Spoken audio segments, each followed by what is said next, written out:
TECNO AI, so easy. How to use AI image extender on CAMON 40. Sometimes the scene captured is beautiful, but it can't be fully displayed due to frame limitations.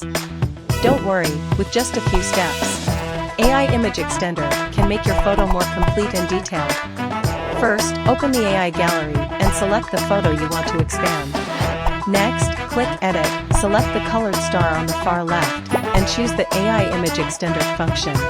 You can choose Maintain Aspect Ratio for proportional expansion, or Free Transform for free angle adjustment. Then click the colored button, Start Expansion, and AI will automatically generate the expanded area. Whether it's extending the scenery or supplementing details of the original image, it can be accurately restored. With the AI image extender, you can make each photo more complete and realistic. Give it a try.